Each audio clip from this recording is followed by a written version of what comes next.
कि मंदिर से जाते समय नंदी के कानों में, बहुत सुंदर प्रश्न है आपके, बहुत भाव से और आनंद से आपने करा, और जनमानस के कल्याण के प्रश्न है ये, केवल आपके लिए नहीं है, ये सबके लिए इतने जोरदार प्रश्न हैं। जो गलती भी करते होंगे तो उसको सुधार सकते।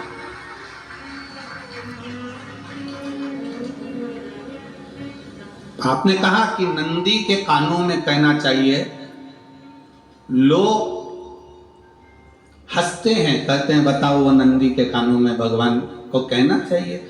वैसे तो हम आपको एक बात बता दें कि दुनिया के लोग किसी दूसरे धर्म की कभी हंसी नहीं उड़ाते। दुनिया के लोगों को दूसरे का धर्म अच्छा लगता है।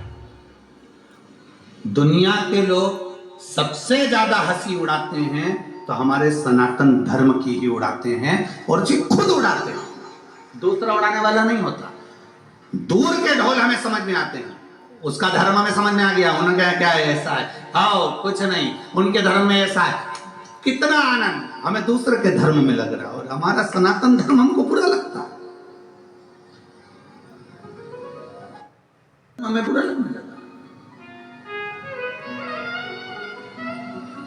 अरे भाई, लोग कहते हैं कि नंदी के कान में कहते हो, ये कोई हमारे पुराणों में या शास्त्रों में लिखा है? भगवती बहन साहू, आपको धन्यवाद देना चाहूंगा और एक बात कहना चाहूंगा,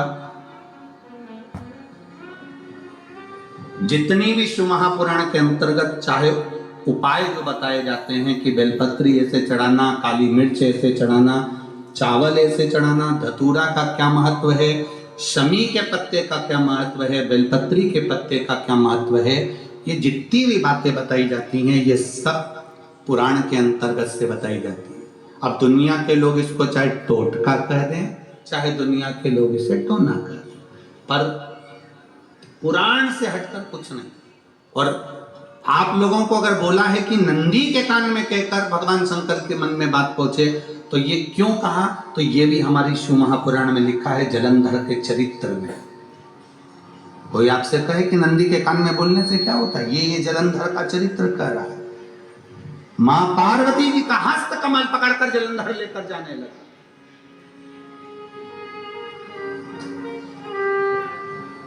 वृंदा का पति लेकर जा रहा।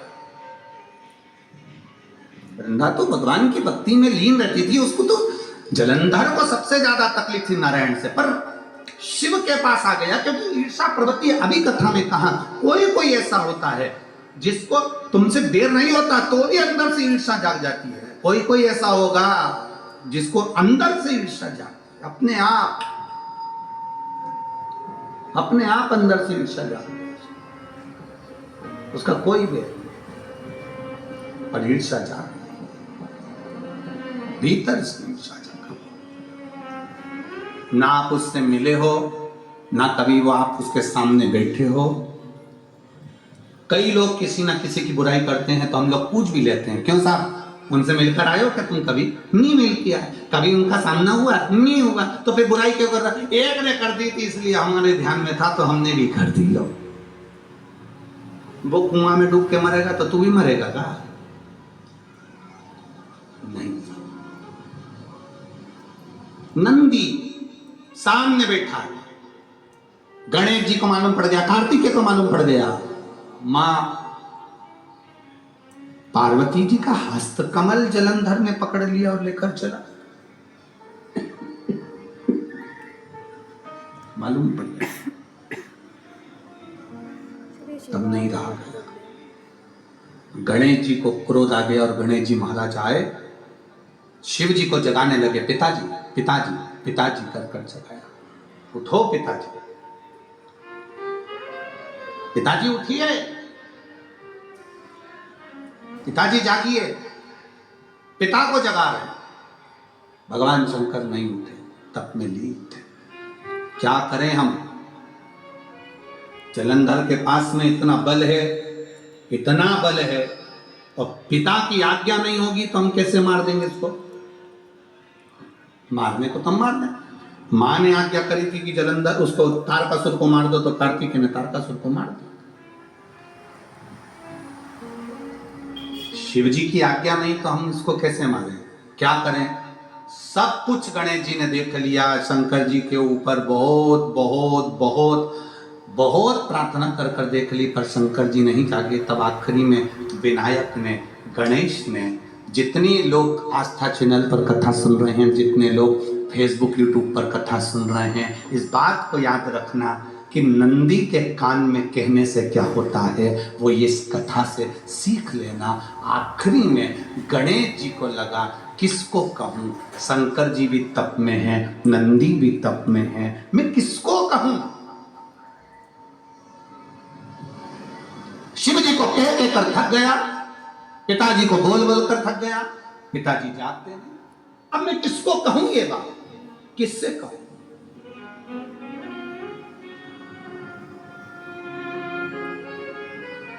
विनायक गए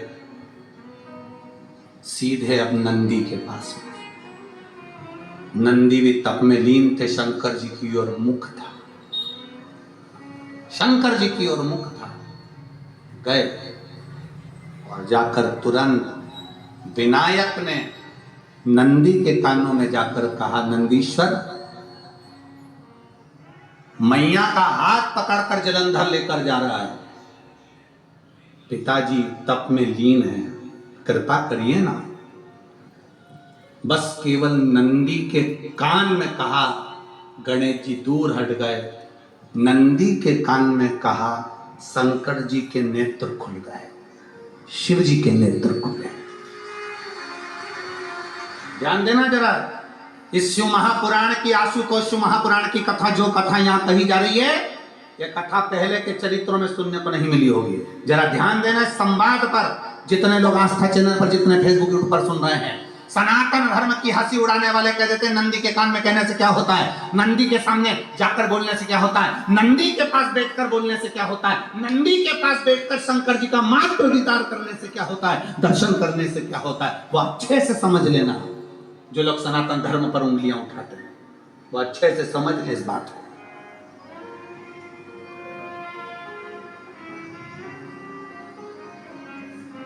क्या होता है?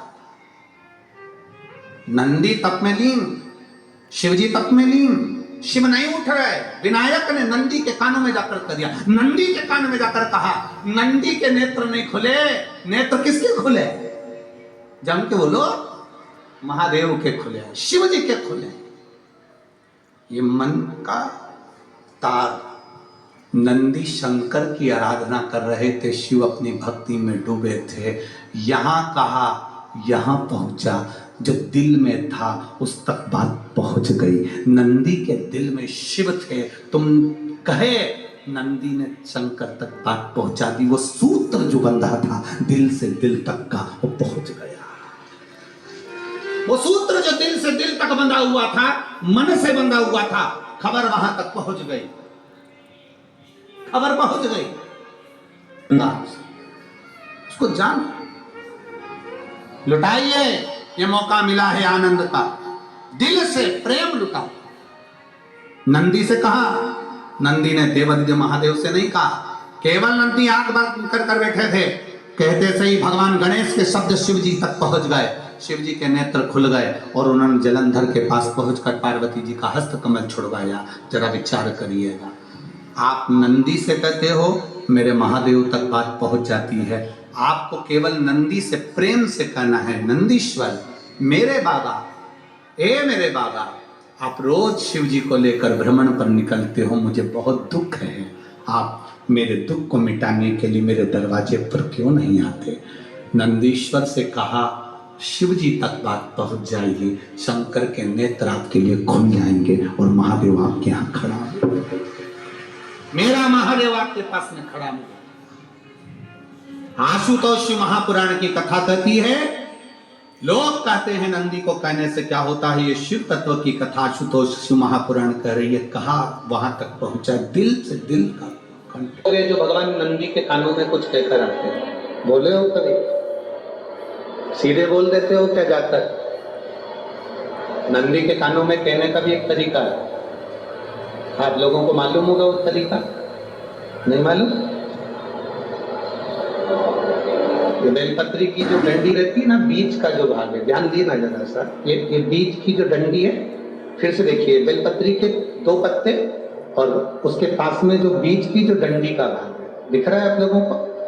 ये 2 डंडी, ये बीच की 2 पत्ती और उसके बीच में जो 2 डंडी का भाग होता है।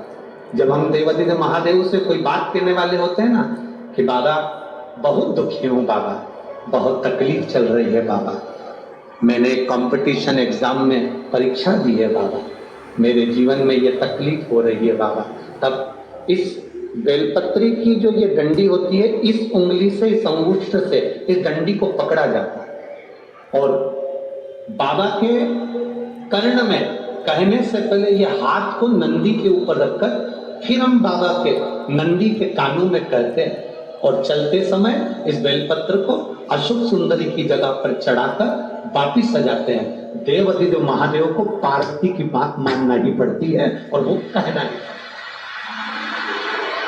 ये बेलपत्र की महत्व है।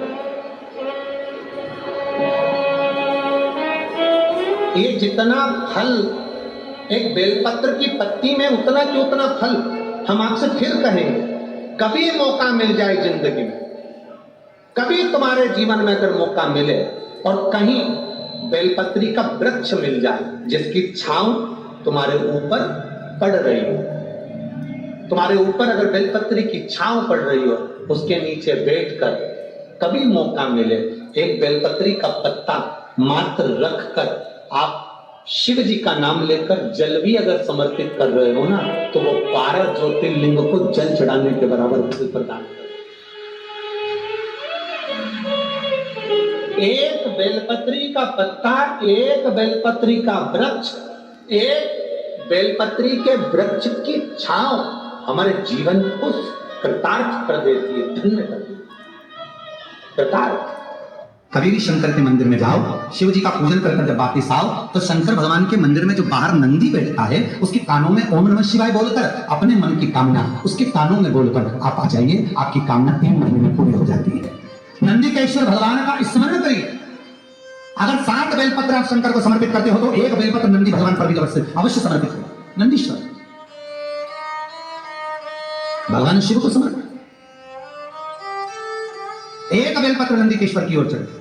और बहुत ध्यान दीजिए महाराज, अगर कोई काम अटक रहा है, नहीं हो रहा, बहुत प्रयास करा, तो भगवान शंकर के मंदिर में 5 बेलपत्र चढ़ाइए। और शंकर भगवान की जो छोटी लड़की है अशोक सुंदरी, आपको बताया था ना अशोक सुंदरी का स्थान, भगवान शंकर की 6 लड़कियां हैं, उसमें से सबसे छोटी लड़की अशोक सुंदरी की जगह पर 1 बेलपत्र चढ़ाइए। फिर 1 बेलपत्र नंदीकेश्वर पर चढ़ाइए और नंदीकेश्वर पर चढ़ाने के बाद भगवान शंकर के मंदिर के बाहर चौखट पर दिया लगा दीजिए साइड में, और फिर अपने घर पर आ जाइए, आपका कार्य सफल होना प्रारंभ हो जाएगा। नंदीकेश्वर भगवान नंदीकेश्वर का स्मरण कर लेने पर जीव आनंद सुख की अनुभूति करता है, आनंद सुख को पाता। भगवान नंदीकेश्वर का पूरी दुनिया में केवल एक केदारनाथ ही एक ऐसा है जहां पर ओम कुंड विराजमान है। कौन सा कुंड है वहां पर? ओम कुंड। जो बच्चा हकलाता है, तोतला बोलता है या गूंगा होता है, जिसकी वाणी नहीं होती, वो अगर ओम कुंड पर जाकर ओम बोलने का प्रयास करता है तो जितनी देर तक उसके मुंह से घुंड की आवाज निकलती है, उतनी देर तक ओम कुंड में से पानी का बुलबुला निकलता रहता है। और 7 या 8 बार बोलने से व्यक्ति हकलाना छोड़ देता है, तोतला बोलना छोड़ देता है और उसकी वाणी आ जाती है। वो ओम कुंड केदारनाथ जी में बसता है। कहां बसता है? केदारेश्वर।